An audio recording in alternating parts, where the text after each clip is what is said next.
നമസ്കാരം മാന്യ പ്രേക്ഷകരെ, വലിയ സ്നേഹ നമസ്കാരം. കഴിഞ്ഞ ദിവസം രേണു സുധി എന്ന് പറയുന്ന കൊല്ലം സുധിയുടെ ഭാര്യ ആയിട്ടുള്ള അതല്ലെങ്കിൽ രണ്ടാം ഭാര്യ മൂന്നാം ഭാര്യ അങ്ങനെ എത്രയാണ് വിദ്വാൻ പെണ്ണുകെട്ടിൽ വലിയ മോശക്കാരനൊന്നും ആയിരുന്നില്ല. അതുകൊണ്ട് മരണം ഒരാളെ വിശുദ്ധനാക്കുന്നൊന്നുമില്ല. കാരണം അയാൾ മരിച്ചു പോയതിനു ശേഷവും മരിക്കുന്നതിന് മുൻപൊക്കെ ഇവിടെ ചെയ്തിട്ടുള്ള കർമ്മങ്ങൾ, അതല്ലെങ്കിൽ മരിച്ചു പോയതിനു ശേഷം ഇവിടെ സംഭവിച്ചിട്ടുള്ള പുറത്തു വന്നിട്ടുള്ള കാര്യങ്ങൾ, അതൊക്കെ ഒരു വ്യക്തിയെ വിശുദ്ധനാണോ നോൺ വിശുദ്ധനാണോ എന്നൊക്കെ കാര്യങ്ങൾ ജനങ്ങൾക്ക് മനസ്സിലാക്കാനുള്ള കാര്യം തന്നെയാണ്. അതുകൊണ്ട് തന്നെ ഈ രേണു എന്ന് പറയുന്ന ആ ഒരു സ്ത്രീ, ആ സ്ത്രീയെ കുറിച്ച് ഞാൻ വീഡിയോ ചെയ്യാറില്ല. നമ്മൾക്ക് തന്നെ നാണക്കേടാണ്. കാരണം സോഷ്യൽ മീഡിയയിലൊക്കെ ദിവസങ്ങളോളം കണ്ടുകൊണ്ടിരിക്കുന്നത് നമ്മൾക്ക് അറിയാൻ പറ്റും. ഈ കാള വാല് പൊക്കുന്ന എന്തിനാന്ന് പറഞ്ഞു തരേണ്ട ആവശ്യമില്ലല്ലോ. അതുപോലെ തന്നെയായിരുന്നു ഈ രേണു എന്ന് പറയുന്ന സ്ത്രീ പൊക്കിക്കൊണ്ടിരുന്ന വാലൊക്കെ എന്തായിരുന്നു എന്നുള്ളത് ഇന്ന് പച്ചയ്ക്ക് പുറത്തു വരികയാണ്. പക്ഷെ നമ്മൾക്ക് ചിലത് പറയാതിരിക്കാനാവില്ല. കാരണം ഇവരിലെ ഒരു ഗ്യാങ്, അതായത് പെരേരെ എന്തൊക്കെയോ വിളിക്കുന്ന ഒരുപാട് കോമാളികൾ ഉണ്ടല്ലോ സോഷ്യൽ മീഡിയയിൽ കടന്ന് പൊളയ്ക്കുന്ന കുറെ കോമാളികളും. ഈ കോമാളികളുടെ വലിയ കോമാളി നേതാവാണ് ഈ രേണു എന്നുള്ളതാണ് സത്യം. മാത്രമല്ല, ഇപ്പോൾ കഴിഞ്ഞ ദിവസമൊക്കെ പുറത്തു വന്നിട്ടുള്ള ഫിറോസ് എന്ന് പറയുന്ന ഇവർക്ക് വീട് നിർമ്മിച്ചു കൊടുത്ത ആ ഒരു ബിൽഡറോ അതല്ലെങ്കിൽ ആ സംഘടന മീൻസ് ഒരു സോഷ്യൽ മീഡിയ കൂട്ടായ്മ, ആ കൂട്ടായ്മയുടെ ഒക്കെ നേതാവായിട്ടുള്ള ഫിറോസ്. മാത്രമല്ല, എനിക്ക് ഏറ്റവും വിഷമകരമായിട്ട് തോന്നിയത് നോബിൾ ഫിലിപ്പ് എന്ന് പറയുന്ന ഒരു പള്ളിയിൽ അച്ഛൻ, ഒരു സഭയുടെ ബിഷപ്പായിട്ടുള്ള ഒരു അച്ഛൻ. അദ്ദേഹം സ്വന്തമായിട്ടുള്ള ആ അധ്വാനിച്ചിട്ടായാലും അതല്ലെങ്കിൽ തന്റെ കയ്യിലുള്ള വരുമാനമായാലും ഇനി മറ്റ് സ്വത്ത് വകകളായാലും അതിൽ നിന്നൊക്കെ എടുത്തിട്ട് ഒരുപാട് ആളുകളെ സഹായിക്കുന്ന കൂട്ടത്തിൽ ഈ പറയുന്ന രേണു എന്ന് പറയുന്ന ഈ സ്ത്രീക്ക്, ഈ സോഷ്യൽ മീഡിയ കോമാളിക്ക് ഒരു വീട് വെച്ച് കൊടുത്തു എന്ന് മാത്രം. വീട് വെക്കാനുള്ള സ്ഥലം 7 സെന്റ്, അതും 4 ലക്ഷം രൂപ മാർക്കറ്റ് വിലയുള്ള സ്ഥലം കൊടുത്തു എന്ന തെറ്റാണ് ആ പാവം ചെയ്തിട്ടുള്ളത്. ആ പാവത്തിന്റെ കുറെ കാഠിന്യമേറിയിട്ടുള്ള അനുഭവങ്ങൾ പച്ചയ്ക്ക് പറഞ്ഞപ്പോൾ ഈ സ്ത്രീക്കെതിരെ വീഡിയോ ചെയ്യേണ്ടി വന്നു. അതുകൊണ്ടാണ് കഴിഞ്ഞ ദിവസം ഇപ്പോഴും ചെയ്യുന്നത്. ഈ അച്ഛൻ വെളിപ്പെടുത്തുന്ന കുറെ കാര്യങ്ങളുണ്ട്, അത് ഞാൻ പറഞ്ഞ് ഫലിപ്പിക്കാൻ ബുദ്ധിമുട്ടാണ്. അതുകൊണ്ട് തന്നെ അച്ഛന്റെ വാക്കുകളിലൂടെ തന്നെ നമ്മൾക്കത് കേൾക്കാം, നോക്കാം. അതാണ് ദുഃഖം. ഈ അങ്ങ് സെക്കൻഡ് ഡെത്ത് ആനിവേഴ്സറിക്ക് അവിടെ പോയി എന്ന് പറഞ്ഞിരുന്നല്ലോ. എനിക്ക് തോന്നുന്നു അന്നത്തെ ഒരു അവരുടെ ആക്ടിവിറ്റീസും വളരെയധികം ചർച്ച ചെയ്യപ്പെട്ടു. അപ്പോ അങ്ങനെ പോയപ്പോ അങ്ങ് അത് എന്തെങ്കിലും ശ്രദ്ധിച്ചിരുന്നു? ഞാൻ ചെന്ന് കഴിഞ്ഞിട്ട് ഞാൻ ഒരു 3 മണി, എനിക്ക് രാവിലെ ഒരു ഫ്യൂണറൽ സർവീസ് ഉണ്ടായിരുന്നു. അപ്പൊ ഫ്യൂണറൽ കഴിഞ്ഞ് ഞാൻ അവരുടെ വീട്ടിൽ 3 മണിക്കാണ് ചെല്ലുന്നത്. അപ്പോഴത്തേക്കിന് ഞാൻ ഇങ്ങനെ പോന്നു കഴിഞ്ഞ് പിന്നെ വൈകിട്ട് തൊട്ട് സോഷ്യൽ മീഡിയയിൽ കണ്ടു ഡെത്ത് ആനിവേഴ്സറിയുടെ അന്ന് അവിടെ ഡാൻസ് നടക്കുന്ന കണ്ടു. ശക്തമായിട്ട് എന്റെ റിലേറ്റീവ്സ് ആയിരുന്നു ഞാൻ അവിടെ പോയി അടി കൊടുക്കുന്നവർക്കാണ് പിള്ളേർക്ക് അടി കൊടുത്തേനെ. കസിൻസ് ആയിരുന്നു, ഞാൻ അടിച്ചേനെ. ഞാൻ ഇച്ചിരി സ്ട്രിക്ട് ലൈഫായിട്ടാണ് മുന്നോട്ട്, അതുകൊണ്ട് ഞാൻ സിംഗിൾ ആയിട്ട് ജീവിക്കുന്നത്. എന്റെ ഫാമിലിയില് എന്റെ കസിൻസ് ആണ് അങ്ങനെ മരിച്ച വീട്ടിൽ ഡാൻസ് ചെയ്തിരുന്നെങ്കിൽ ഞാൻ 2 കൊടുത്തേനെ. പക്ഷെ എനിക്ക് അവരെന്റെ റിലേറ്റീവ്സ് അല്ല, എന്റെ ആരുമല്ല അവര്. അവിടെ ഡെത്ത് ആനിവേഴ്സറി നടന്ന ഒരു കൊച്ചിന് കുട്ടിക്ക് വേണ്ടി ഡാൻസ് കളിച്ചെന്ന് പറഞ്ഞു. ആ ഡാൻസ് കളിച്ചവനെ ഞാൻ ഈ എന്റെ പറമ്പിൽ നിന്ന് ഓടിച്ചേനെ. അത് കൊടുത്തേക്കണം വാർത്തയിൽ. ഇവിടെ വന്ന് ഡാൻസ് കളിച്ചില്ല, ഞാൻ അവനെ കണ്ടിരുന്നെങ്കിൽ ഞാൻ അവനെ പറപ്പിച്ചു വിട്ടേനെ. ഒരാളുടെ മരണ ദിവസം, ഇപ്പൊ എന്റെ വീട്ടിൽ എന്റെ പപ്പ മരിച്ചു പോയതാ. എന്റെ പപ്പ മരിച്ച ദിവസം ഞങ്ങൾ അന്നത്തെ ഒരു ദിവസം ഞങ്ങൾക്ക് തലേന്ന് തൊട്ടേ ഞങ്ങൾക്ക് ഭയങ്കര ഒരു ഡിപ്രഷനാണ്. കാരണം നമ്മളെ വിട്ടുപോയി. അദ്ദേഹത്തിന്റെ ആ മരണ ദിവസം ഞങ്ങൾക്ക് അന്ന് ഓൾ ഡേ നമ്മുടെ മനസ്സിൽ അത് പല ചിന്തകൾ അദ്ദേഹത്തുമായിട്ടുള്ള ലൈഫിനെ പറ്റി. ഇതെന്ന് വെച്ച് കഴിഞ്ഞാൽ അന്ന് അവിടെ ഒരു കുട്ടിക്ക് വേണ്ടിയിട്ട് ഞാൻ കേട്ടറിഞ്ഞതാണ്, ഏതോ ഒരു കുട്ടിക്ക് വേണ്ടി ഒരു തലയ്ക്ക് യാതൊരു ബോധവും ഇല്ലാത്ത ഒരു വ്യക്തി, ഇവരൊരു ഗ്രൂപ്പ് ഓഫ് ആൾക്കാര്, സോഷ്യൽ മീഡിയ താരങ്ങളെന്നല്ലേ നിങ്ങൾ വിളിക്കുന്നത്, എന്നെ ഇതിനു വേണ്ടി കല്ലെറിഞ്ഞു, എനിക്ക് കുഴപ്പമില്ല. ലേശം ബോധമുള്ള ഒരു വ്യക്തികളാണെങ്കിൽ ഒരു മരണത്തിന്റെ ഡെത്ത് ആനിവേഴ്സറിക്ക് 2ാം ചരമവാർഷികത്തിന് വന്നിട്ട് ആ മുറ്റത്ത് വന്ന് കിടന്നിട്ട് പേക്കോലം കളിച്ച് ഡാൻസ് ചെയ്യുമോ? ഞാൻ അന്ന് ഇവിടെ ഇല്ലായിരുന്നു, ഞാൻ ഫ്യൂണറൽ സർവീസിന് കൂടി. ഞാൻ വന്നു കഴിഞ്ഞ് വൈകിട്ടാണ് മൊബൈലിനകത്ത് ആൾക്കാരെന്നെ കൊണ്ട് കാണിക്കുന്നത്, അച്ഛാ ഫ്യൂണറലിൽ എന്താ ഡാൻസ് ഉണ്ടായിരുന്നു എന്ന് പറഞ്ഞു. അപ്പൊ മുമ്പേ ചോദിച്ച ചോദ്യത്തിന് ഉത്തരമാ. റിഗ്രറ്റ് ചെയ്യുന്നുണ്ടോ എന്ന് ചോദിച്ചാൽ അതിന് ഉത്തരം വന്നു കഴിഞ്ഞു. ഇതിനകത്ത് റിഗ്രറ്റ് ചെയ്യുന്നുണ്ടോ ഇല്ലയോ അത്രേ ഉള്ളൂ എനിക്ക് ഉത്തരം. കാരണം എന്റെ വീടിനോട് ചേർന്ന്, ഞാൻ വീട് വെക്കാൻ പോകുന്ന അതേ പ്ലോട്ടിനോട് ചേർന്ന് പ്ലോട്ട് കൊടുത്തോണ്ടാ. റിഗ്രറ്റ് ചെയ്യുന്നുണ്ടോ ഇത് പൊതുസമൂഹം ഇനി മനസ്സിലാക്കട്ടെ. ഞാൻ ചെയ്തു പോയി. കുർബാനയ്ക്ക് പറയാം, എന്റെ പിഴ, എന്റെ വലിയ പിഴ. ഇപ്പോ അങ്ങ് ഇതുപോലൊരു ചെറിയ സ്ഥലത്താണ് താമസിക്കുന്നത്, അങ്ങയുടെ പ്ലോട്ടുകളാണ് ചുറ്റും പോലെ. ഇവരുടെ ഒരു സാന്നിധ്യം കാരണം അങ്ങേക്ക് ഇത് വിറ്റുപോകാൻ പറ്റാത്ത അങ്ങനെ എന്തെങ്കിലും? ഒരിക്കലുമില്ല, അങ്ങനെയൊന്നുമില്ല. ഞാൻ ഇത് വിൽക്കണമെന്ന് ആഗ്രഹിച്ചാൽ തന്നെ നല്ല വില കിട്ടാതെ എനിക്കിത് കൊടുക്കാൻ പറ്റില്ല. മൊത്തം ഇത് ഫുള്ള് റോഡ് ടാർ ചെയ്ത് ഇലക്ട്രിസിറ്റി ചെയ്ത് മൊത്തം നമ്മൾ ഇതിനകത്ത് ഇൻവെസ്റ്റ് ചെയ്തിട്ടുണ്ട്. ഒത്തിരി പണം ഇൻവെസ്റ്റ് ചെയ്തേക്കുവാണ്. അപ്പം ആ ഇൻവെസ്റ്റ് ചെയ്ത എമൗണ്ട് നമുക്ക് കയ്യിൽ നിന്ന് നഷ്ടമാക്കി ഒരിക്കലും എന്റെ ഫാമിലിയിൽ നിന്ന് നഷ്ടപ്പെടുത്തി കളയാൻ. ഞാൻ മുമ്പേ പറഞ്ഞു, ജോലി ചെയ്ത് കഷ്ടപ്പെട്ടുണ്ടാക്കിയ സ്വത്തുകളായത്. എന്നെ സംബന്ധിച്ച് എനിക്ക് ഫ്രീ കിട്ടിയതാണെന്ന് വെച്ച് നശിപ്പിക്കാൻ പറ്റുമോ? പറ. ഞാൻ ദൈവത്തോട് കമ്മിറ്റഡാ. ഒറ്റ വാക്കാണ്, ദൈവത്തോട് കമ്മിറ്റഡാ. ഇനി എനിക്കിത് വിൽക്കാൻ പറ്റില്ല, ഞാൻ ഇവിടെ വെച്ച് മരിച്ചു പോയെന്ന് പറഞ്ഞു, സങ്കടമില്ല. ഏതോ അർഹതപ്പെട്ട ഒരാളുടെ കരങ്ങളിലേക്ക് എത്തിച്ചിട്ടേ ഞാൻ കണ്ണടക്കാൻ ആഗ്രഹിക്കുന്നുള്ളൂ. എന്ന് വെച്ചാൽ ഇതുപോലുള്ള ഏതെങ്കിലും ഒരു ഓർഫൻസ്, അങ്ങനെയുള്ള ഒരു ഇങ്ങനെ അനാഥരെ നോക്കുന്ന, അല്ലെങ്കിൽ ഹാൻഡിക്യാപ്ഡ് ആയിട്ടുള്ളവരെ, അത് പ്രത്യേകം കൊടുക്കണോ ഇത്? അനാഥരായിട്ടുള്ളവരെ, അംഗഹീനരായിട്ടുള്ളവരെ, നടക്കാൻ വയ്യാത്തവരെ, അങ്ങനെയുള്ളവരെ ആരെങ്കിലും ഒരു സംഘടനകള് നോക്കുന്നവരുണ്ടെങ്കിൽ അവരെ പോലുള്ളവർക്ക് ഇത് കൊടുത്തിട്ട് ഞാൻ മരിക്കും ഒരു പക്ഷേ. ഇല്ലാതൊന്നും ഞാനിത് ഒരിക്കലും മറ്റുള്ളവർക്ക് ഇത് മിസ്യൂസ് ചെയ്യാനായിട്ടോ എന്റെ റിലേറ്റീവ്സിനോ മറ്റുള്ളവർക്കോ ഇത് ഫ്രീ ആയിട്ട് ഇങ്ങനെ ചുമ്മാതെ നശിപ്പിച്ച കളയാൻ ഞാൻ ചെയ്യത്തില്ല. അങ്ങനെ അർഹതയുള്ളവർക്ക് എന്റെ അകത്തുനിന്ന് ഹെൽപ്പ് ചെയ്യാനായിട്ട് ഞാൻ ആഗ്രഹിക്കുന്നു. ഇപ്പൊ കൊല്ലം സുധി എന്ന കലാകാരന്റെ മരണത്തോടുകൂടിയാണ് രേണു സുധി എന്ന ഒരു വ്യക്തിയെ പറ്റി നമ്മൾ എല്ലാവരും അറിയുന്നത്. അപ്പോ ആ ഒരു മരണ സമയത്ത് കണ്ട രേണു സുധി അല്ല ഇപ്പോ ഉള്ളത്. അവരുടെ ലൈഫ് ചേഞ്ച് ആവുന്നുണ്ട്, അവരൊരു കരിയർ തിരഞ്ഞെടുത്തു, അതില് മുന്നോട്ട് പോകുന്നു. അങ്ങനെയൊക്കെ ആ ഒരു ലൈഫ് കാണുമ്പോൾ ഒന്നാമത്തെ കാര്യം, അവരൊരു പെൺകുട്ടിയല്ലേ, നമ്മൾ അതിനെപ്പറ്റി കൂടുതൽ അന്വേഷിക്കാൻ എനിക്ക് കഴിയത്തില്ല. അതേസമയം ഒരു ആൺപിള്ളേരെ ഇതിലേക്കൂടെ പോകുന്നെങ്കിലൊക്കെ നമുക്ക് അതിനെപ്പറ്റി ചോദിച്ചറിയാം. ഒരു പെൺകുട്ടി കാറിൽ വരുന്നു അല്ലെങ്കിൽ ജോലി കഴിഞ്ഞ് പോകുന്നു, ഞാൻ മൈൻഡ് ചെയ്യാൻ സമയം കിട്ടാറില്ല. പിന്നെ എപ്പോഴെങ്കിലും ഇൻ കേസ് ഒരു 2 മാസം കൂടുമ്പോൾ പുള്ളിക്കാരി ഈ റോഡിൽ കാണുമ്പോൾ എന്നെ കണ്ടാൽ ഇങ്ങനെ 1 മിനിറ്റ് കൈ കാണിച്ചിട്ടല്ലേ ഉള്ളൂ, ഒന്നും അറിയത്തില്ല. പിന്നെ സോഷ്യൽ മീഡിയ വഴിയാണ് അവരിങ്ങനെ അഭിനയിക്കുന്നുണ്ടെന്നും അവരിങ്ങനെ സീരീസുകള്, വെബ് സീരീസുകൾ, ആൽബങ്ങളൊക്കെ ചെയ്യുന്നതായിട്ടൊക്കെ ഓരോ കുട്ടികളൊക്കെ നമ്മളോട് പറയുന്നു. ഞാൻ അത് വിശ്വസിക്കുന്നു. ഞാൻ ഇതൊന്നും കാണാൻ സമയമില്ല. എങ്ങനെ അവരുടെ അഭിനയം കാണാൻ എനിക്ക് സമയമില്ല. എല്ലാരും പറയുന്ന അവർ അഭിനയിക്കുന്നെന്നാ പറയുന്നത് കേട്ടോ, ഞാനത് കണ്ടിട്ടില്ല. ഞാൻ കാണാനുള്ള സമയം കിട്ടാറില്ല. അവർ അഭിനേത്രിയായിട്ട് അവർ പോകുന്നെന്ന് പറയും, ഞാനത് കാണാനുള്ള സമയം കിട്ടിയിട്ടില്ല. അവര് വെബ് സീരീസ് ചെയ്യുന്നൊക്കെ അവരിങ്ങനെ പോകുന്നു. ബിസി ഷെഡ്യൂൾസ് ആണെന്ന് എനിക്കറിയാം. അവര് എപ്പോഴും അവരുടെ പേരൻസ് പറയും ഇവിടെ ഇല്ല, ലൊക്കേഷനിലാണ്, അവിടെയാണ്, ഇവിടെ. That's all. കാരണം നമ്മൾ ബിസി ഷെഡ്യൂളായിട്ട് അവർ ലൈഫ് മുന്നോട്ട് പോകുന്നു. ഇളയ മകനുമായിട്ട് അങ്ങേക്ക് എപ്പോഴെങ്കിലും സംസാരിക്കാൻ നടന്നു പോകുമ്പോൾ കാണുമ്പോൾ ചിരിക്കും. ഒരു കൊച്ചു കുഞ്ഞല്ല, 5 വയസ്സുള്ള ഒരു കുഞ്ഞെന്ന് പറയുമ്പോൾ എത്രയുള്ളൂ. കാണുമ്പോൾ ഇങ്ങനെ കൈ കാണിക്കും, എന്തെങ്കിലും വർത്താനം ചോദിക്കുവാണെങ്കിൽ ചിരിച്ചോണ്ട് സംസാരിക്കും. കൊച്ചല്ലേ, അത്രയേ ഉള്ളൂ. ഒരു കുഞ്ഞിനോടുള്ള ഒരു വാത്സല്യം. അങ്ങ് എങ്ങനെയാണ് ഇവർക്ക് സ്ഥലം കൊടുക്കാന്ന് തീരുമാനത്തിലേക്ക്? അത് വരാൻ കാര്യം, ഈ കൊല്ലം സുധി ആകസ്മികമായിട്ടുള്ള കാർ ആക്സിഡന്റ് ഞാൻ 24 ചാനലിൽ ഇങ്ങനെ കണ്ടുകൊണ്ടിരുന്നു. അപ്പോൾ എനിക്കിവിടെ ഒരുപാട് ഞാൻ ഈ ലോക്കലിലുള്ള ഒത്തിരി മാധ്യമ സുഹൃത്തുക്കൾ എനിക്കുണ്ട്. കാരണം എന്ന് വെച്ചാൽ എനിക്കിവിടെ കുറച്ച് പ്രോപ്പർട്ടികൾ ഉള്ളപ്പോൾ ഞാൻ ഇവിടെ പല ചാരിറ്റി ചെയ്തായിരുന്നു. അപ്പൊ ഇവിടുത്തെ സോഷ്യൽ മീഡിയ പ്രവർത്തകരായിട്ടുള്ള വാർത്താ മാധ്യമ സുഹൃത്തുക്കളുണ്ട്. അവരെനിക്ക് ഒത്തിരി എന്റെ കൂടെ നിന്നിട്ടാണ് ഈ പല കാര്യങ്ങളും, നല്ല കാര്യങ്ങൾ ചെയ്യാം കേട്ടോ. നല്ല സോഷ്യൽ മീഡിയക്കാരെ പറ്റി ഞാൻ പറയുന്നത്, എനിക്ക് ഒത്തിരി നല്ല സോഷ്യൽ മീഡിയ പ്രവർത്തകരായിട്ടുള്ള അവരെ പറ്റി മോള് കൊടുക്കണം. നല്ല കാര്യങ്ങൾ ചെയ്യുന്നവരുണ്ട്. അവരെന്നോട് വന്നിട്ട് ഇങ്ങനെ പറഞ്ഞു, പിതാവേ, ഇങ്ങനെ നമ്മുടെ കൊല്ലം സുധി ആക്സിഡന്റിൽ മരണപ്പെട്ടു, അവർക്ക് വീടില്ല, ഒരു വാടക വീട്ടിലാണ് താമസിക്കുന്നത്, 2 കുഞ്ഞുങ്ങളെ ഇങ്ങനെ തീർത്തും പ്രയാസത്തിലേക്ക് പോയിരിക്കുകയാണ്, അവരെ ഒന്ന് ഹെൽപ്പ് ചെയ്യാൻ പറ്റുമോ എന്നോട് ചോദിച്ചു. തന്നെ ഞാൻ പറഞ്ഞു, ചെയ്യാം, വസ്തു എനിക്കുണ്ടല്ലോ, ചെയ്യാം, നമുക്കൊരു സ്ഥലം കൊടുക്കാമോ. 24 ചാനലിലെ ശ്രീ ഉണ്ണികൃഷ്ണൻ സാർ എന്നോട് പറഞ്ഞു, ബിഷപ്പ് 5 സെന്റ് തന്നാൽ മതി.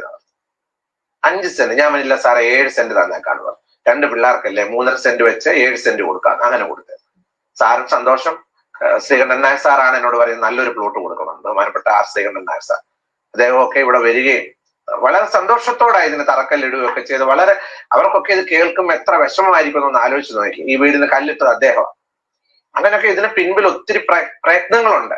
പണം കൊടുത്ത്, ഞാൻ മുമ്പേ പറഞ്ഞു, 1 രൂപ മുതൽ പല സാധനങ്ങൾ അവിടെ മേടിച്ചു കൊടുത്ത് അവർക്കൊക്കെ ഇത് കേൾക്കുമ്പോൾ എന്തൊരു സങ്കടമായിരിക്കും. അതുകൊണ്ട് ഞാൻ അവരെ കുറ്റപ്പെടുത്തുമല്ല, ഈ രേണു സുധിയെ കുറ്റപ്പെടുത്തുകയല്ല. പക്ഷെ അത് പബ്ലിക്കിൽ വന്ന് നമ്മളിത് പെട്ടെന്ന് പറയുമ്പോൾ ഞാൻ അടക്കമുള്ളവർക്ക് അത് വലിയൊരു ദുഃഖമായിട്ടുണ്ട്. ഈ സ്ഥലത്തിന്റെ വീടിന്റെ മൂല്യം ഇന്നത്തെ വില അനുസരിച്ച് 50 ലക്ഷത്തിന് മുകളിൽ വിലയുണ്ട്. എന്നോട് ഇവിടെ ഉള്ള ഡീലേഴ്സ് ഒക്കെ ഉണ്ടല്ലോ, അവരെന്നെ കണ്ടിട്ട് പറഞ്ഞു ഇപ്പോഴത്തെ മാർക്കറ്റ് വാല്യൂ അനുസരിച്ച് ഈ വീടിനും സ്ഥലത്തിനും കൂടെ 50 ലക്ഷത്തിന് മുകളിൽ ഇപ്പൊ വാല്യൂ ഉണ്ട് ഇപ്പോഴത്തെ വില അനുസരിച്ച്. അന്ന് ബ്ലസ് ചെയ്തത് പിതാവാണല്ലോ. അപ്പൊ ആ വീട് കണ്ടപ്പോ അങ്ങേക്ക് എന്താണ്? എനിക്ക് സത്യം പറഞ്ഞു കഴിഞ്ഞാൽ എല്ലാ സംവിധാനങ്ങളോടും കൂടിയാ, എല്ലാം എന്ന് വെച്ചാൽ നമുക്ക് ഇന്നത്തെ കാലത്ത് ഒരു വിദേശ മലയാളി, ഞാൻ ഓപ്പണായിട്ട് ഇത് കൊടുക്കണം, വിദേശ മലയാളി ഗൾഫിൽ പോയി ജോലി ചെയ്ത് വന്ന് അദ്ദേഹം 10-20 വർഷം ജോലി ചെയ്തിട്ട് വന്നിട്ട് ഒരു വീട് പണിതിട്ട് ആ വീടിനകത്ത് എന്തൊക്കെ സംവിധാനങ്ങളോടുകൂടി, എല്ലാ സംവിധാനങ്ങളോടുകൂടി, ഓരോ റൂമും വെഞ്ചരിച്ചത് ഞാനല്ലേ, എല്ലാം വളരെ ബ്യൂട്ടിഫുൾ ആയിട്ട് KHDC എന്ന് പറയുന്ന ഒരു ഫേസ്ബുക്ക് കൂട്ടായ്മയും ഈ പറയുന്നവരെല്ലാവരും ഞങ്ങൾ ഒരുമിച്ച് കൈകോർത്ത് നിന്നുകൊണ്ട് ഇത് ചെയ്ത് അതിനകത്ത് അന്നൊരു സത്യം പറഞ്ഞാൽ അന്നൊരു മനസ്സിന് ഭയങ്കര ഒരു സന്തോഷം. എന്റെ സുഹൃത്തുക്കൾ, ഈ മാധ്യമ സുഹൃത്തുക്കൾ ഇവിടെ വന്ന് പോകാൻ നേരം എന്നോട് പറഞ്ഞൊരു വാക്ക്, തിരുമേനി നമ്മള് ഒരു വലിയ ദൗത്യം പൂർത്തീകരിച്ചു. മനസ്സിലാവുന്നുണ്ടോ? പക്ഷെ ഈ കഴിഞ്ഞ ദിവസങ്ങളിൽ ഇത് വന്നതോടുകൂടി സുനാമി വന്ന പോലോ അല്ലെങ്കിൽ ഈ കഴിഞ്ഞ ദിവസം അമേരിക്കയിലൊക്കെ ഒരു വലിയ ഫ്ലാഷ് ഫ്ലഡ് ഉണ്ടായില്ല, അതുപോലെ ആയിപ്പോയത് കേട്ടോ. ഇപ്പൊ അന്ന് വാർത്തകൾ വന്നപ്പോഴും സുധിയുടെ മക്കൾക്ക് ഒരു വീട് വെച്ചു കൊടുക്കുന്നു, സ്ഥലം കിട്ടി വീട് വെച്ചു കൊടുക്കുന്നു എന്നൊക്കെ വാർത്തകൾ വന്നപ്പോഴും പൊതുസമൂഹം കരുതിയിരുന്നത് അത് സുധിയുടെ 2 മക്കള്, ഭാര്യ, അതുപോലെ സുധിയുടെ വീട്ടുകാര്, സുധിയുടെ അമ്മ എന്നായിരുന്നു. പക്ഷെ ഇപ്പൊ അതല്ലല്ലോ. അപ്പോ അതിന്റെ റീസൺ എന്താണെന്ന് എനിക്ക് കൃത്യമായിട്ട് അറിയത്തില്ല. ഞാൻ അവരോട് അത്ര കൃത്യമായിട്ട് ചോദിക്കാൻ എനിക്ക് അവരുടെ പേഴ്സണൽ കാര്യങ്ങളല്ലേ, നമുക്ക് ഒത്തിരി ഒരു വ്യക്തിയോട് ചോദിക്കാൻ പറ്റും. പക്ഷെ തങ്കച്ചൻ എന്ന് പറയുന്ന ആൾ എന്നോട് പറഞ്ഞ അനുസരിച്ച് ഈ കൊച്ചു കുഞ്ഞിനെ നോക്കാനായിട്ട് രേണു ഇങ്ങനെ ജോലിക്കായിട്ട് പോകാൻ, രേണുയുടെ ജോലി എന്നേ ഞാൻ പറയത്തുള്ളൂ, അതായിരിക്കും ഇച്ചിരി ഉചിതം. അവര് ജോലിക്ക് പോകും. പക്ഷെ അപ്പൊ ഈ 5 വയസ്സുള്ള കുഞ്ഞിനെ ആരും നോക്കും? അപ്പൊ എന്ത് ചെയ്യും? ഈ രേണുവിന്റെ പിതാവും മാതാവുമാണ് ഈ കൊച്ചു കുഞ്ഞിനെ നോക്കുന്നത്. അതിനെ നോക്കിയേ പറ്റത്തുള്ളല്ലോ. 18 വയസ്സ് വരെ ആ കൊച്ചിനെ നോക്കിയേ പറ്റത്തുള്ളൂ. നോക്കൂ, ഇതിന്റെ ഒപ്പം കുറച്ച് കൂട്ടിച്ചേർക്കേണ്ടതുണ്ട്. ഈ രേണുവിന്റെ സഹോദരിയോ സഹോദരനോ ഭാര്യയോ ഭർത്താവ് ആരൊക്കെ കുറച്ച് കുട്ടികളൊക്കെ ഉണ്ട്. നോക്കൂ, ഈ കിച്ചു എന്ന് പറയുന്ന ഈ സുധിയുടെ യഥാർത്ഥ മൂത്ത മകനും ഈ ചെറിയ റിഥപ്പൻ എന്നാണ് അവനെ വിളിക്കപ്പെടുന്നത്, ആ കുട്ടിക്കും വേണ്ടിയാണ് ഈ ലോകമായ മലയാളി സമൂഹം ഒന്നടങ്കി ഈ വീട് നിർമ്മിക്കാൻ വേണ്ടി സഹകരിച്ചത്. പക്ഷെ ഇതിൽ കിച്ചു എന്ന് പറയുന്ന ആ കുട്ടി ഇന്ന് ഈ വീട്ടിൽ നിന്ന് പുറത്താണ് എന്നുള്ളത് കൃത്യമായിട്ടും ആ കിച്ചു സുധി എന്ന് നിങ്ങൾ യൂട്യൂബിൽ ഒന്ന് അടിച്ചു നോക്കിയാൽ മതി. ആ കുട്ടിയുടെ ചാനലിൽ കയറി നോക്കുമ്പോൾ അറിയും. കാരണം ഈ വീട്ടിലേക്ക് തനിക്ക് അവകാശപ്പെട്ട നാട്ടുകാർ തന്ന വീട്ടിലേക്ക്, സുധിയുടെ ആ പേരുള്ള ആ വീട്ടിലേക്ക് ആ കുട്ടി വേറൊരാളുടെ കൂടെ ബൈക്കിൽ കയറി വരുന്നു. എന്നിട്ട് അവിടെ റിഥപ്പൻ എന്ന് പറയുന്ന അവന്റെ അനിയൻകുട്ടിയായിട്ടുള്ള, അതായത് രേണുവിന്റെയും സുധിയുടെയും മകൻ, സുധി ഈ കിച്ചുവിനാണ് ശരിക്കും അച്ഛനും അമ്മയും ഇല്ലാതായി മാറിയിരിക്കുന്നത്. എന്നിട്ട് ആ കുട്ടിക്ക് അതിൽ അവകാശമില്ലാത്ത രീതിയിലേക്ക് മാറിയിരിക്കുന്നു എന്നുള്ളത് ആ വീഡിയോയിൽ കൃത്യമാണ്. ആ വീഡിയോ കിച്ചു എടുക്കുന്ന സമയത്താണ് ഈ രേണുവിന്റെയും സുധിയുടെയും ചെറിയ മകനായുള്ള റിഥപ്പൻ എന്ന് പറയുന്ന ആ കുട്ടി കട്ടിലിനടിയിൽ തന്റെ അച്ഛന് കിട്ടിയിട്ടുള്ള ട്രോഫികൾ ചാക്കിൽ കെട്ടി ഉപേക്ഷിച്ച രീതിയിൽ തന്നെ എന്ന് പറയേണ്ടതുണ്ട്. കാരണം രേണുവിന് കിട്ടിയിട്ടുള്ള കുറെ കുപ്പിച്ചില്ലുകളും കുറെ സാധനങ്ങളൊക്കെ മേശപ്പുറത്ത് വെച്ചിട്ടുണ്ട്. എന്തിനാണ് രേണുവിന് കിട്ടിയിട്ടുള്ളത് എന്ന് ചോദിക്കുമ്പോൾ അത് നിരർത്ഥകമാണ്. കാരണം എനിക്ക് തോന്നുന്നു ഏറ്റവും വലിയ കോമാളിക്ക് കൊടുക്കുന്ന, സോഷ്യൽ മീഡിയയിൽ കോമാളിത്തരം കാണിച്ച് വിളിച്ചു പറയുന്ന വിഡ്ഢിത്തം പറയുന്ന വിഡ്ഢികൾക്ക് കിട്ടുന്ന അവാർഡാണെങ്കിൽ ഓക്കെ, അത് അങ്ങനെ തന്നെ ആയിട്ട് നമുക്കിതിനെ പരിഗണിക്കാം. എന്തായാലും സുധിക്ക് കിട്ടിയ കഴിവിനനുസരിച്ചുള്ള ഒരു കഴിവും ഇല്ലാത്ത രേണുവിന് കിട്ടിയ അവാർഡുകൾ പൊക്കിപ്പിടിക്കുന്നു. എന്നിട്ടോ സുധിയുടെ പേരിൽ കിട്ടിയ സുധിയുടെ വീട്ടിലെ കട്ടിലിനടിയിൽ സുധിക്ക് കിട്ടിയിട്ടുള്ള അവാർഡുകൾ, ബഹുമതികൾ തള്ളുമ്പോൾ ആ വലിയ കുട്ടി, ചെറിയ കുട്ടിക്ക് പിന്നെ 4-5 വയസ്സായിട്ടുള്ള അതിന് പ്രായമാവാത്തതുകൊണ്ട് അതിന്റെ വേദന അറിയില്ല. പക്ഷെ കിച്ചു എന്ന് പറയുന്ന വലിയ മകന്റെ വേദന മനസ്സിലാക്കണം. ഇപ്പൊ കഴിഞ്ഞ മണിക്കൂറിൽ ഞാൻ കണ്ടു ഈ കിച്ചുവിന്റെ യൂട്യൂബ് ചാനലിൽ 1.5 ലക്ഷം 2 ലക്ഷം സബ്സ്ക്രൈബ് ആയതിന്റെ പേരിൽ അവർ ഒരു ആഘോഷം നടത്തിയത്. അവർ കേക്ക് മുറിച്ച് ആഘോഷം നടത്തിയപ്പോൾ ഈ കിച്ചുവിന്റെ ഈ സുധിയുടെ കുടുംബവുമായി മാത്രമാണ് അതിൽ ഫോട്ടോസ് ഞാൻ കണ്ടിട്ടുള്ളത്. സുധിയുടെ അച്ഛനോ അമ്മയോ ആരൊക്കെയോ ഉള്ള ബന്ധുക്കളൊക്കെ ഇവർക്ക് പരസ്പരം കേക്ക് കൊടുക്കുന്നു, സ്നേഹത്തോടെ വിഷ് ചെയ്യുന്ന ആ ഒരു ഫോട്ടോസും കാര്യങ്ങളാണ് ഞാൻ കണ്ടത്. അതിലെവിടെയും രേണുവിന്റെ കുടുംബത്തിന്റെ ഒരു ഫോട്ടോയും ഞാൻ കണ്ടില്ല. കിച്ചുവിനും റിഥപ്പനും കിട്ടിയിട്ടുള്ള ഈ സുധിയുടെ മക്കൾക്ക് കിട്ടിയിട്ടുള്ള ആ സ്നേഹ സമ്മാനം, ആ സമ്മാനം നശിപ്പിക്കുക മാത്രമല്ല അതിന് കുറ്റം പറഞ്ഞുകൊണ്ട് ലോകത്തിന്റെ പൂർണ്ണമായിട്ടുള്ള വെറുപ്പും ലോകത്തിന് മുഴുവൻ പുച്ഛിച്ചുകൊണ്ട് ഈ രേണു കാട്ടിക്കൂട്ടിയ തെമ്മാടിത്തരമായതുകൊണ്ട് സഹിക്കാൻ പറ്റാത്തത് കൊണ്ട് തന്നെയാണ് ഈ പള്ളിയിൽ അച്ഛൻ, ഈ പാതിരിയായിട്ടുള്ള ഈ അച്ഛൻ, ഈ ബിഷപ്പായിട്ടുള്ള ഇദ്ദേഹം, നോബിൾ ഫിലിപ്പ് എന്ന് പറയുന്ന ഇദ്ദേഹം രംഗത്ത് വന്നിട്ടുണ്ടെങ്കിൽ ഇതിലധികം ഈ രേണു ഇനി ആരുടെയും സാക്ഷ്യപത്രത്തിന് ആളല്ല.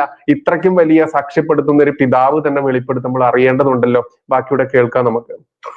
നമ്മുടെ റൂൾ അതാണ്, നമ്മുടെ ഇന്ത്യയിലെ നിയമം അതാണ്. 18 വയസ്സ് വരെ കൊച്ചിനെ നോക്കേണ്ട ഉത്തരവാദിത്വം ഇവർക്കുള്ളത് കൊണ്ട് ഇവരവിടെ താമസിച്ച് നോക്കുന്നു.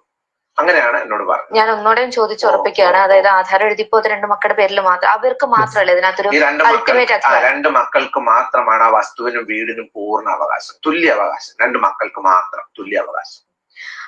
ഇന്നാള് കിച്ചു ഒരു വീഡിയോ എടുത്തിരുന്നു ഈ ഹോമിന്റെ. അപ്പോ അത് കുറച്ച് ക്ലീൻ അല്ലാതെ കിടക്കുന്ന ഒരു സാഹചര്യം സോഷ്യൽ മീഡിയയിൽ വലിയ ചർച്ചകൾക്ക് വഴിയൊരുക്കി. കാരണം അതൊരു ഗിഫ്റ്റ് ആയിട്ട് കിട്ടിയ ഒരു വീടാണ്. അപ്പൊ അതിന് നമുക്കൊന്നുമില്ലായ്മയിൽ നിന്ന് വരുന്നവർക്ക് അതൊരു വലിയ ഒരു കാര്യമാണ്. പക്ഷെ അതിനെ നോക്കാതെ വേണ്ട വിധത്തിൽ കെയർ ചെയ്യാതിരിക്കുന്നു എന്ന് സോഷ്യൽ മീഡിയയിൽ വളരെയധികം വിമർശനങ്ങൾ ഉണ്ടായിരുന്നു. അങ്ങ് അത് ശ്രദ്ധിച്ചിരുന്നു? ഞാനത് അത്രയ്ക്കും വലിയ കാര്യമായിട്ട് ശ്രദ്ധിച്ചില്ല, ഒന്നാമത്തെ കാര്യം. പിന്നെ ഇങ്ങനെ പറഞ്ഞു കേൾക്കുകയുണ്ടായി. അപ്പൊ അതിനെപ്പറ്റി എനിക്ക് മനസ്സിലാക്കാൻ പറ്റുന്ന ഒരു കാര്യം, നമ്മൾ അതിനെ സിംപ്ലിസിറ്റി ആയിട്ട് കാണട്ടെന്ന് ഞാൻ ഓർത്തിട്ട് പറയാം. അവിടെ ഈ രേണു സുധിയുടെ 2 സിസ്റ്ററുടെ മക്കളും കൂടെ ഉണ്ട്. അറിഞ്ഞോട്ടെ, കൊച്ചു കുഞ്ഞുങ്ങൾ സ്കൂൾ കഴിഞ്ഞ് വരുമ്പോ അവിടെ വരും. ഈ ഋതുൽ എന്ന് പറഞ്ഞ കുട്ടി അവിടെ ഉണ്ട്. ഇവരുടെ 3 പേരുടെയും പ്രായം 5ഉം 6ഉം ഒക്കെ വയസ്സാണ്. ഇവരെടുത്ത് അങ്ങോട്ടും ഇങ്ങോട്ടും എല്ലാം അവർക്കത് വീടായിട്ട് അവർക്കത് കൺസിഡർ ചെയ്യുന്നുണ്ടോ എന്ന് ചോദിച്ചാൽ എനിക്കറിയത്തില്ല. അവർക്കതൊരു കളിസ്ഥലമായിട്ട് അവരിത് കണ്ട് ഇങ്ങനെ അങ്ങ് എല്ലാം എടുത്ത് അങ്ങോട്ടും ഇങ്ങോട്ടും ഇടുന്നതായിട്ടാണ് എനിക്ക് ഫീൽ ചെയ്തേക്കുന്നത്. പിന്നെ നമ്മൾ ആ വീട്ടിൽ പോകുന്നില്ലല്ലോ. അച്ഛനോട് ചെറിയൊരു എതിർപ്പ് ഇവിടെയാണ്. അച്ഛൻ നമ്മുടെ വീട്ടിലൊക്കെ കുഞ്ഞു മക്കളൊക്കെ ഉണ്ട്. പക്ഷെ ആ വീട് വൃത്തിയോടെ കാത്തു സൂക്ഷിക്കേണ്ടത് കുഞ്ഞുങ്ങളുടെ കളിസ്ഥലമാക്കി കുഞ്ഞുങ്ങൾ കാണുന്നുണ്ടെങ്കിൽ പോലും അവിടുത്തെ മാതാപിതാക്കളായുള്ള ഈ രേണുവിന്റെ തന്തയും തള്ളയും, അച്ഛനും അമ്മയും എന്ന് പറയാൻ പറ്റില്ല, തന്തയും തള്ളയും, അതിൽ ആ തന്തയുടെ അഹങ്കാരത്തോടെയുള്ള വാക്കൊക്കെ സോഷ്യൽ മീഡിയയിൽ ഇഷ്ടം പോലെ കിട്ടും. പിന്നെ അഹങ്കാരിയായിട്ടുള്ള രേണുവിനും അതിൽ ഉത്തരവാദിത്തമുണ്ട്. രേണുവിന് ഇത്രയ്ക്ക് ബിസിയായ ജോലി പണി എന്താണ് എന്നുള്ളതും കൂടെ ജനങ്ങൾ വിലയിരുത്തുന്നുണ്ട്. അതുകൊണ്ട് അച്ഛനൊന്ന് കൂട്ടിച്ചേർത്തു എന്ന് മാത്രം. ബാക്കി കൊച്ചു കുഞ്ഞുങ്ങളുള്ള വീടാണെന്നുള്ള രീതിയിൽ നമ്മൾ അങ്ങ് സമാധാനിക്കുക. പക്ഷെ ഈ വീഡിയോ കണ്ട പലരും അതിനെപ്പറ്റി ഞാൻ കണ്ടില്ല വീഡിയോ, കണ്ടവര് പറയുന്നു ഭയങ്കരമായ രീതിയിൽ അവിടെ അത് അലങ്കോലപ്പെട്ടുള്ള രീതിയിലാണെന്ന് പറയുന്നു. പക്ഷെങ്കിൽ എനിക്ക് ഒരു അഭിപ്രായമുണ്ട്, അവിടെ എന്തെങ്കിലും നശിപ്പിച്ചിട്ടുണ്ടോ ഇല്ലയോ എന്നുള്ളത് അന്വേഷിക്കേണ്ടതായിട്ടുണ്ട്. കാരണം അതിനകത്ത് ഒത്തിരി പേരെ രക്തം വെള്ളമാക്കിയിട്ടുണ്ട്, ഹാർഡ് വർക്കിംഗ് ഉണ്ട്. മനസ്സിലാവുന്നുണ്ടോ? ഹ്യൂജ് എമൗണ്ടാ.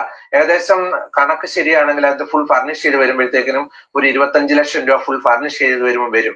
ചുറ്റുമതിൽ അടക്കം വരുമ്പോൾ 25 ലക്ഷം രൂപ ചുറ്റുമതിലും ഫർണിഷ് ചെയ്ത് ആ വീട് വരുമ്പോൾ അത്രയോ. പിന്നെ ആ വീടിന്റെ ന്യൂനതകൾ എന്തുവാണെന്ന് എനിക്ക് അറിയത്തില്ല മോളെ, ഒരിക്കലും എനിക്ക് അറിയത്തില്ല. അത് അവര് വീഡിയോ എടുത്ത് കാണിക്കട്ടെ. ഇപ്പൊ ഞാനിത് പറയുന്നുണ്ട്, എന്നെ ഇനി അടുത്ത ദിവസങ്ങളിൽ ക്രൂശിക്കണം പറയട്ടെ, അവര് ആൾക്കാരെ കൊണ്ട് വീഡിയോ എടുപ്പിച്ചിട്ടുണ്ട്. ഈ കംപ്ലൈന്റ് വന്ന കംപ്ലീറ്റ് ഒരു വീഡിയോ എടുത്തേക്കുക. അപ്പൊ അവരെന്നെ ക്രൂശിക്കുന്നുണ്ട് അടി വന്നു. അതിന് ഉത്തരം എനിക്ക് ഒന്നേ പറയാനുള്ളൂ, ഞാൻ അങ്ങോട്ട് പോകാറില്ല. കൊച്ചു കുഞ്ഞുങ്ങളുള്ള വീടായതുകൊണ്ട്, എന്റെ വീട്ടിലും കൊച്ചു കുഞ്ഞുങ്ങളൊക്കെ ഉള്ള, എന്റെ പെങ്ങൾക്കൊക്കെ 2 പിള്ളേരുണ്ട്. ഇവര് വന്നു കഴിഞ്ഞാല് നമ്മുടെ വീട്ടിൽ എത്ര അടുക്കി വെച്ചേക്കുവാണല്ലോ അവരെന്ത് ചെയ്യും, നിരത്തും. പക്ഷെ ബാക്കി എന്തെങ്കിലും അവിടെ ഇൻസ്ട്രുമെന്റ്സോ ഉപകരണങ്ങളോ മറ്റ് എന്തെങ്കിലും എന്തോ അതിന് പറയണ്ടേ, എന്തെങ്കിലും നാശനഷ്ടങ്ങൾ വന്നിട്ടുണ്ടെങ്കിൽ അതും അന്വേഷണത്തിന്റെ ഭാഗമായിട്ട് വന്ന് അവരത് വേണ്ട രീതി. കാരണം നമുക്ക് സൗജന്യം കിട്ടിയതിൽ ഇതിനകത്ത് പിൻപിൽ കഷ്ടപ്പെട്ട ഒരു വലിയ സമൂഹമുണ്ട്. അവർക്ക് ഒരു മനസ്സിന് വിഷമാകാതിരിക്കാൻ അത് സന്തോഷമായിട്ട് വളരെ നീറ്റായിട്ട് കൊണ്ടു നടക്കേണ്ട ഒരു ചുമതലയും കൂടെ അവർക്കുണ്ടെന്നുള്ളതാണ്. ഈ കുഞ്ഞുങ്ങൾക്ക് കൊടുത്തെങ്കിലും പേരൻസിന് അതിന് ഉത്തരവാദിത്വം ഉണ്ടല്ലോ. ഇപ്പൊ രേണുസ്തുതി ജോലിക്ക് പോകുന്നു, അവരുടെ സിസ്റ്ററും ജോലിക്ക് പോകുന്നു, കുഞ്ഞുങ്ങൾ പഠിക്കാൻ പോകുന്നു മൂത്ത വച്ച്. പിന്നുള്ളതെന്ന് പറഞ്ഞാൽ ഈ രേണുസ്തുതിയുടെ പേരൻസ് ആവുള്ളൂ. അപ്പൊ അവരത് നോക്കും എന്നുള്ള ഒരു പ്രതീക്ഷയാണ് നമുക്കുള്ളത്. നമുക്ക് 3 ബെഡ്റൂം ഉള്ള വീടാണ്. അത് ശരിക്കും ആ കിച്ചുവിന് സ്വന്തമായിട്ടൊരു റൂം കൊടുക്കേണ്ട അധികാരമുള്ള പയ്യനാണ്. പക്ഷെ ആ കുട്ടിക്ക് ഒരു റൂം പോയിട്ട് അവിടെ ഒരു സ്പേസ് പോലും ഇല്ല എന്നുള്ളത് വ്യക്തമാണ്. കാരണം ഒന്ന് ഈ രേണുവും പിന്നെ ഋതപ്പൻ എന്ന് പറയുന്ന ആ കുട്ടി അടക്കം ഉപയോഗിക്കുന്നു. പിന്നെ മറ്റൊന്ന് ഈ രേണുവിന്റെ തന്തയും തള്ളയും ഉപയോഗിക്കുന്നു. ഇനി ഒന്ന് രേണുവിന്റെ സഹോദരിയും 2 മക്കളും ഉപയോഗിക്കുന്നു. ആലോചിച്ച് നോക്കും, ഈ സുധിയുടെ മകനായിട്ടുള്ള കിച്ചു എന്ന് പറയുന്ന ആ പയ്യനെ ആ വീട്ടിലേക്ക് ഒരു അധികപ്പറ്റ് പോലെ എപ്പോഴെങ്കിലും കയറി വരേണ്ട അവസ്ഥ വരുന്നു. വന്നു കഴിഞ്ഞാൽ വല്ല ഹോളിലോ സിറ്റ് ഔട്ടിലോ ഒക്കെ കിടക്കേണ്ടി വരിക.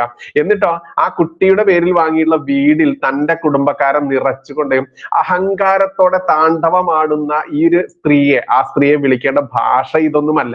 പക്ഷെ ഞാനത് വിളിക്കുന്നില്ല. കാരണം ഒരു വിധവയാണല്ലോ, അതിൻ്റെതായിട്ടുള്ള ആ ഒരു ആനുകൂല്യത്തിൽ മാത്രം ഞാനൊന്നും വിളിക്കുന്നില്ല. പലരും പച്ചയ്ക്ക് വിളിക്കുന്നത് കണ്ടു, ഡേഷേ ഡേഷേ എന്നൊക്കെ കൂട്ടിച്ചേർത്തുകൊണ്ട്. അത് തന്നെയാണ് അവർ അർഹിച്ചിട്ടുള്ളത്. കാരണം സോഷ്യൽ മീഡിയയിൽ വന്ന് താൻ എന്തോ ഒരു തേങ്ങയാണ് മാങ്ങയാണ് അങ്ങോട്ട് തോന്നിക്കഴിഞ്ഞിട്ട് അഹങ്കാരം കാണിക്കുന്ന ഒരു സ്ത്രീ എന്തൊക്കെയോ വിളിച്ചു പറയുന്നു, എന്തൊക്കെയോ കാണിക്കുന്നു. ഇത്തരത്തിൽ അറപ്പുളവാക്കുന്ന രീതിയിലേക്ക് ആ സ്ത്രീയുടെ സംസാരവും പെരുമാറ്റവും മാറുക എന്ന് പറയുമ്പോൾ അത് ലോകത്തോട് പറയേണ്ടതുണ്ട്. കാരണം പന പോലെ ദുഷ്ടനെ വളർത്തും ആര്? ഭഗവാൻ. എന്നിട്ടോ വളർന്ന അവസാനം ഈ കൂമ്പുണ്ടല്ലോ പനയുടെ, ആ കൂമ്പിൽ ഒരു വെള്ളിടി അങ്ങോട്ട് കൊടുക്കും. അതോടുകൂടി എന്തായി, ആ പന പൂർണ്ണമായിട്ട് കത്തിച്ചാമ്പലാവും. അതാണ് ഇപ്പൊ ഈ രേണു എന്ന് പറയുന്ന ഈ സ്ത്രീക്ക്, ഈ അഹങ്കാരിക്ക് കിട്ടിയിട്ടുള്ളത്. കുറച്ച് ഭാഗം കൂടി ഉണ്ട് അച്ഛൻ്റെത്, അതുകൂടെ കേട്ട് നോക്കാം നമുക്ക്. അങ്ങനെ ഞാനൊരു ബിഷപ്പ് എന്ന രീതിയിൽ ഒരാളുടെ വീട്ടിൽ എനിക്ക് പോകാൻ പെർമിഷൻ, എന്റെ വീട്ടിൽ പോലും എന്റെ കൂടെ ജോലി ചെയ്തൊക്കെ ഞാൻ എന്റെ വീട്ടിൽ പോയാൽ പോലും 1 മണിക്കൂറിൽ ചെലവഴിക്കാറില്ല. എന്നാൽ പല സ്ഥലത്ത് യാത്ര ചെയ്ത് പോകുന്ന വഴിക്ക് അമ്മയെ കാണും, തിരിച്ചു വരും, അങ്ങനെയാണ്. അപ്പൊ നമുക്ക് അതിന് പരിമിതികളുണ്ട്. നമ്മുടെ സ്വന്തം വീട്ടിൽ പോലും അത്ര സമയം ചെലവഴിക്കാത്തപ്പോ വേറൊരാളുടെ കാര്യങ്ങളെ പറ്റി ഞാൻ ഒരിക്കലും അങ്ങനെ, എനിക്ക് പറയാനുള്ള പരിമിതികളുണ്ട്. എന്തിനാണ് ബിഷപ്പ് ഇപ്പൊ രേണുസുധിയുടെ വിഷയങ്ങളിൽ പ്രതികരിക്കുന്നത് എന്ന് നമുക്ക് നമ്മുടെ പ്രേക്ഷകരോട് ഒരു ക്ലാരിഫിക്കേഷൻ കൊടുക്കേണ്ടതല്ലേ? അത് തീർച്ചയായിട്ടും. ഞാൻ അവർക്ക് കുഞ്ഞുങ്ങൾക്ക് ഈ സ്ഥലം കൊടുത്തു, എന്നെ ക്വസ്റ്റ്യൻ ചെയ്യിപ്പിച്ചു കഴിഞ്ഞ ദിവസങ്ങളില് സോഷ്യൽ മീഡിയയില്. ഇവരെ വെച്ച് ഞാൻ മാർക്കറ്റ് ചെയ്യുന്നു എന്ന് പറഞ്ഞു. രേണുസുധിയുടെ കുടുംബത്തെ വെച്ച് ബിഷപ്പ് നോബൽ ഫിലിപ്പ് മാർക്കറ്റ് ചെയ്യുന്നു എന്ന് പറഞ്ഞൊരു വലിയ ക്വസ്റ്റ്യൻ നിൽക്കുകയായിരുന്നു. ആ ക്വസ്റ്റ്യൻ ഉത്തരം ഞാനല്ലായിരുന്നു കൊടുക്കേണ്ടിയിരുന്നേ. ആ ക്വസ്റ്റ്യൻ ഉത്തരം കൊടുക്കേണ്ടവർ കൊടുക്കണമായിരുന്നു. പക്ഷെ അവരത് വേണ്ട രീതിയിൽ കൊടുത്തില്ല. അപ്പോൾ ഇങ്ങനൊരു അവസരം ഇപ്പം ഈ കാര്യങ്ങളിൽ വന്നപ്പോൾ സോഷ്യൽ മീഡിയയിലുള്ള മാധ്യമ സുഹൃത്തുക്കൾ ഇവിടെ വരാൻ തുടങ്ങി. ബിഷപ്പിന്റെ അഭിപ്രായം കൂടെ പറയണമെന്ന്. എന്റെ അഭിപ്രായം ഞാൻ വളരെ തുറന്ന മനസ്സോടെ പറഞ്ഞിട്ടുണ്ട്. ഇനി സഹായങ്ങൾ ചെയ്യുന്ന കാര്യത്തില് വളരെ കെയർഫുൾ ആയിരിക്കും. സഹായങ്ങൾ ചെയ്യും, തീർച്ചയായിട്ടും ചെയ്യും. അത് സമൂഹത്തെ അറിയിക്കുന്നതിന് എനിക്ക് തെറ്റില്ല. സഹായങ്ങൾ ചെയ്യും. തീർത്തും വയ്യാത്തവര്, തീർത്തും അശരണര്, തീർത്തും അർഹതപ്പെട്ടവര്, അനാഥരായിട്ടുള്ളവര്. ഞാൻ അനാഥരെന്ന് ഉദ്ദേശിക്കുമ്പോൾ മനസ്സിലായിട്ടുണ്ട്. തീർത്തും ആരാലും ഒരു സഹായമില്ലാതെ നിരാലംബരായിട്ടുള്ളവരുണ്ടല്ലോ, അവരെ കണ്ടുപിടിച്ച്, എനിക്ക് റെക്കമെൻഡേഷൻ എനിക്ക് ഇഷ്ടമില്ല. കാരണം റെക്കമെൻഡേഷൻ ചിലപ്പോൾ രാഷ്ട്രീയത്തിൽ കൂടെ റെക്കമെൻഡേഷൻ വരാറുണ്ട്, മതപരമായിട്ട് റെക്കമെൻഡേഷൻ വരാറുണ്ട്. ഞാൻ അതിനെ അക്സെപ്റ്റ് ചെയ്യുന്നുള്ളൂ. കാരണം എനിക്ക് രാഷ്ട്രീയവും മതവും താല്പര്യമില്ലാത്തൊരു വ്യക്തിയാണ്. എന്നോടൊരു മതം പറഞ്ഞുകൊണ്ട് വന്നാൽ ഞാൻ അക്സെപ്റ്റ് ചെയ്യത്തില്ല. എന്നോടൊരു രാഷ്ട്രീയം പറഞ്ഞുകൊണ്ട് വന്നാൽ ഞാൻ എല്ലാവരെയും സ്നേഹിക്കാൻ ഇഷ്ടപ്പെടുന്നതാണ്. അപ്പൊ പിന്നെ എനിക്കെന്തിനാ ഒരാളുടെ റെക്കമെൻഡേഷന്റെ ആവശ്യം? ഞാൻ നേരിട്ട് വരാമെന്ന് പറയും. വന്ന് ഞാൻ കാണട്ടെ, കണ്ടിട്ട് അർഹതപ്പെട്ടാണ് തീർച്ചയായിട്ടും നമുക്ക് സഹായിക്കാം. സഹായിക്കുന്നതിന് ഇഷ്ടമാണ്. കാരണം എന്റെ ജീവിതം അതുവരെ അവസാനിക്കട്ടെ, അതിന് സന്തോഷമേ ഉള്ളൂ. കിച്ചുവായിട്ട് എപ്പോഴെങ്കിലും ബന്ധപ്പെടാനോ അതിനൊരു സാഹചര്യം കിട്ടിയിട്ടില്ല.